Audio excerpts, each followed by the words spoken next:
Good morning, all of you. We will continue with the history chapter, Struggle for Indian Freedom.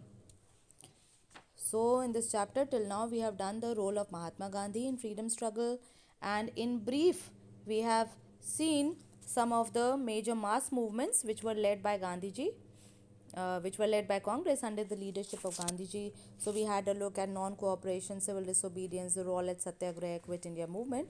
But in brief, obviously, during the course of this chapter, we will study about all of them in detail.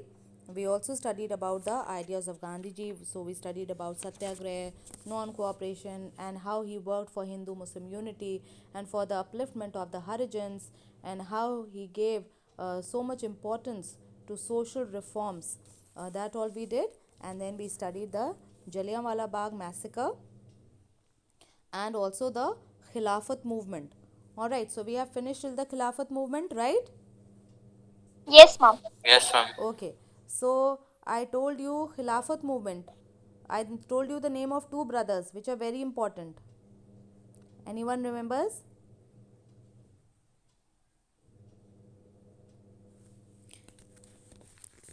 Who started the Khilafat movement in India? Just wanted to know that.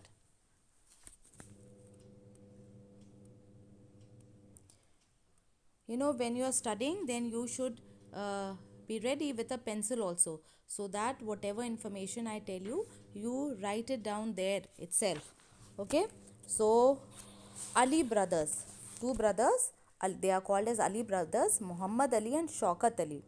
All right, so they, along with Maulana Abul Kalam Azad, they launched the Khilafat movement in parts of North India. Okay, why did the Indian Muslims they launch this Khilafat movement? Any idea?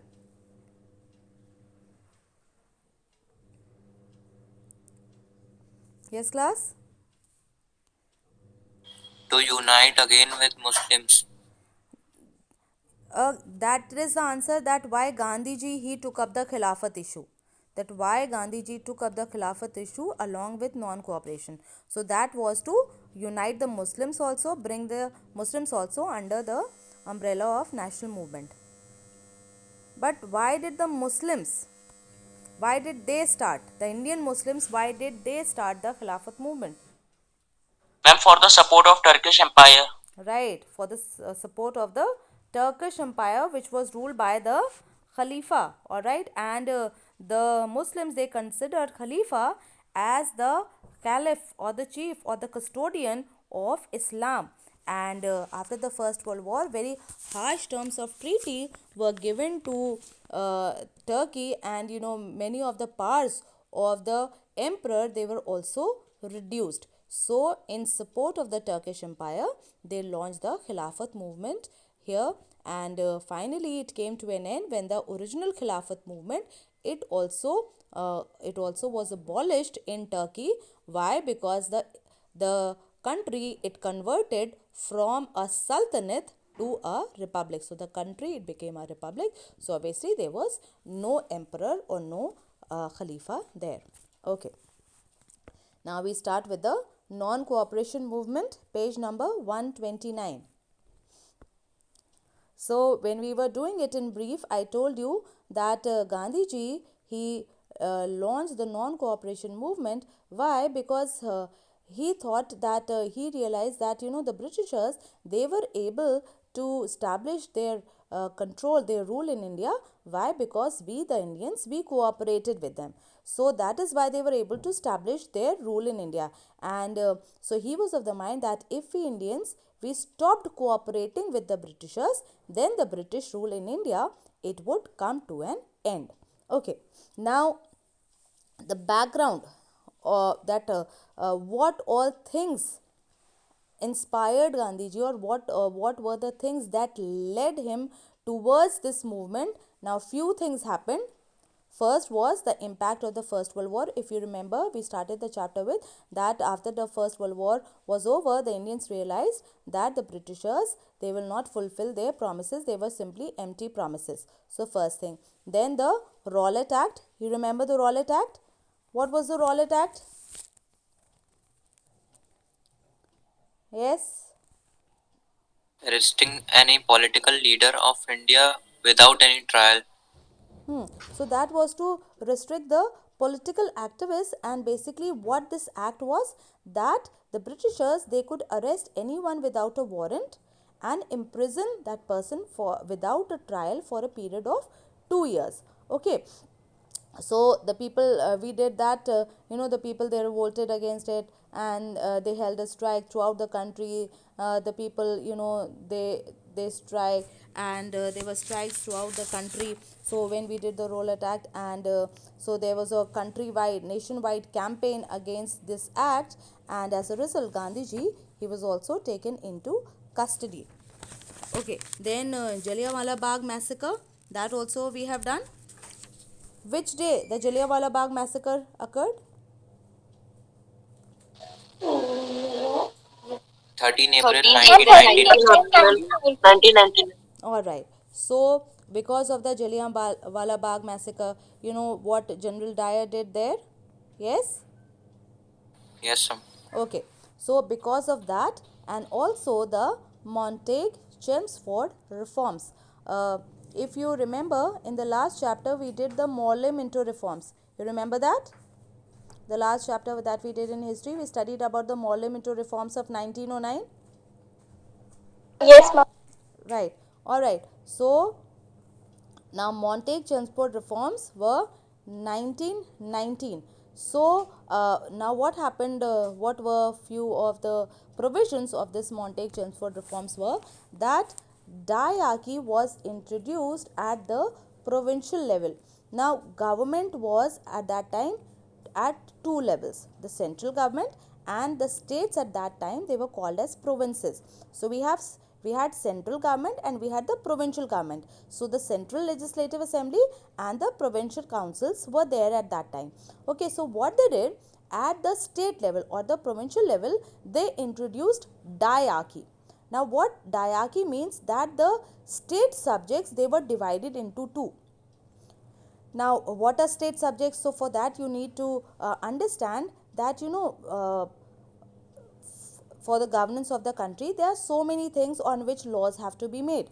All right, and so for the proper working of the country, now these subjects, they have been divided into three lists: the union list, the state list, and the concurrent list. I think we have done that also in civics.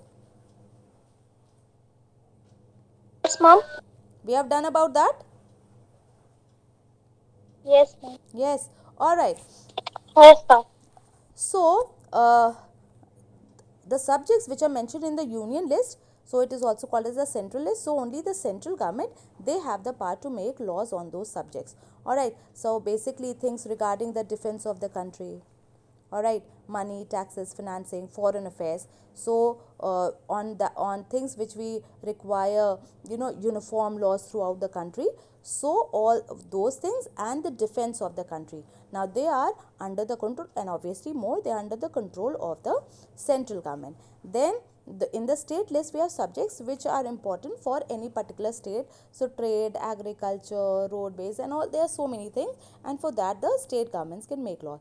They have one more list which is called as the concurrent list, and whatever subjects are mentioned in the concurrent list, like education, public health, welfare, and all that, so both the state government and the central government, they can make laws on that. Okay, so what they did at the state level, provincial level, they divided the subjects into two.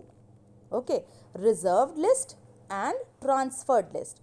Now the subjects which were in the reserved list, they were under the control of the British officials, and under these, the subjects which were there were the defense of that particular state, foreign affairs, finances, police. All right, so that were under the reserve list, and under the transferred list, they had agriculture, health, education. So reserve list, who can make laws on the subjects which were in the reserve list? Only the British officials, and other representatives in the legislative body, they can only make laws on the subjects on agriculture, health, and education. Okay, so basically what happened, all the powerful things, money, all right, means finances, police, defense, foreign affairs, they were under the control of the Britishers. So like even if the Indians, they wanted to make a law on health or education, but for anything they start, they needed to have money, and money was under the control of British. Britishers. So obviously, the Indians, they did not like the Montag Chelmsford reform, so they did not accept the provisions of the Montag Chelmsford reforms.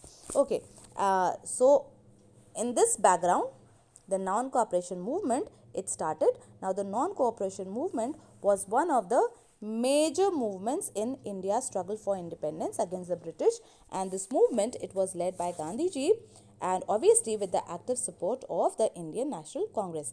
Now the non-cooperation movement, it was launched on 1st August 1920, and it was passive resistance, means you do not retaliate, you do not fight back. Alright, so even if you have to suffer, you do not fight back. So it involved a passive resistance without resorting to violence. So you do not resort to violence, you just fight without any violence. And so to the British rule by means of surrendering everything related to the government. Now this non-cooperation movement, it was to be launched in 3 stages. Now the first stage was the surrender of the titles. Now the British government, they were in the habit of granting titles to the people, like if someone pleased them with their work, all right, or if someone was quite famous in their work, accomplished a lot in his field, so they used to give that person certain titles. Like you remember that we studied that Rabindranath Tagore, he renounced the title of knighthood in protest. We studied about that, you remember that? Yes, sir. All right, so the first was that they had to surrender the titles which were given to them by the Britishers. Okay, second stage was that they have to boycott everything British. That also we studied about, not only British goods, British cloth, but everything British, whether it was schools, colleges, offices, all right, or law courts, or even British legislations. So all were boycotted, and there also had to be and they thought that if the Britishers, they do not budge, if they do not respond in positive to their demands, then what will happen, they will also launch the third stage, which was a full-fledged civil disobedience movement. We have already talked in brief about the civil disobedience movement, that it was deliberate defying of laws. You deliberately break the colonial laws, those laws which were unfair for the people of the country. So breaking those laws, thereby telling the Britishers that you have no authority to rule over us. Okay, so the Congress Party, uh, under this movement, they also established a parallel police force, means the British government, obviously they had their own police force, so the Congress Party, they also established their own police force, so that they also have an alternative to the government forces. And almost every region in the country, they participated in this movement. You need to remember when we were doing the revolt of 1857, the great mutiny, when we did, so we studied that uh, all country, all regions of the country, they did not participate in the revolt. Only the revolt was spread to northern and central parts of the country. You remember that? Yes, ma'am. Yes, So, sir. but this particular movement, now, it was every region in the country, they participated in the movement, and even students in large numbers, women also, they left their homes and they also came and joined this movement. And when the Prince of Wales, he came to India on 17th November, so he was greeted by empty streets and closed shops. The shops were closed, the streets were empty, all right, and so no one was there to greet him. Basically, what were the people trying to tell him? That you are not welcome here. we don't want you in our country. Okay, now the non-cooperation movement, it came to a abrupt halt. All of a sudden it was called off because of a violent incident at Chauri Chaura. We talked about that also, you remember? Yes, ma'am. Yes.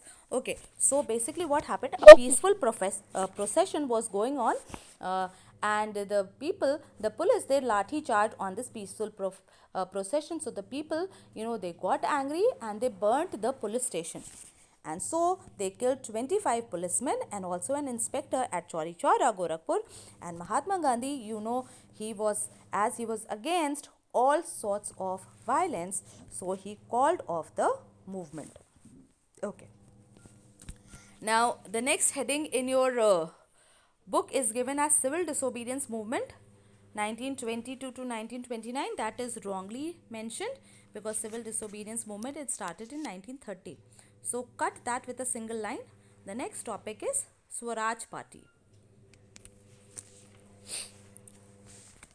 And see, that is why it was called as the dull political atmosphere. This period is called as a dull atmosphere during 1922 to 1929. Why? Because after the calling off of the non-cooperation movement until the second mass movement began in the form of civil disobedience movement, they were in the middle, there were no such mass movement, and that is why this period is called that dull political atmosphere. So the dull political atmosphere during this period, means after the suspension of the non-cooperation movement, it was enlivened, means it was brought to life by the birth of Swaraj Party. And so Swaraj Party was born, and leaders like Chittaranjan Das and Motilal Nehru, they appealed for council entry. If you remember, I told you that under the non-cooperation movement, what happened, they had to even boycott the legislative councils. Means what that means is that all those people who already were elected in the legislative councils, they also resigned from their seats. So now leaders, after the non-cooperation movement was called off, so few leaders in the Congress like Chittaranjan Das and Motilal Nehru, they said that now we should again contest the election. And why they, and so basically in Congress there was confusion. One group, they did not wanted to contest the elections. They said that no, we should go on, though the movement has been called off, non-cooperation movement, but still we will work in that direction only. But there were others like Chittaranjan Das and Motilal Nehru who said that they should enter the elections. And so there, basically what they wanted, that they should contest elections, win seats, and then from inside they will try to stop the working of the British government and make it impossible for them to pass any laws which were against the interest of the Indians.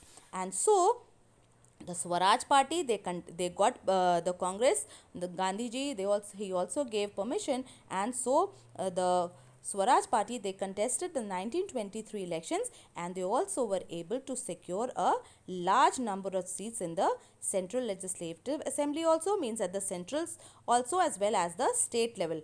And the Swarajes, their influence, it became so formidable, means so inspiring, that even Gandhiji, means their influence, their work was so inspiring that even Gandhiji, he also recognized them as the parliamentary wing of the Congress. Parliamentary wing of the Congress means that wing of, or that part of the Congress which represented them in the parliament. So Gandhiji also recognized them as the parliamentary wing of the Congress. But within a few years, the Swarajes, means in the beginning obviously they were able to accomplish, but after a few years the Swarajes, they were not able to accomplish much. And after the death of Chittaranjan Das in 1925, so the Swarajes, they became very weak. Okay, so for today we will stop here.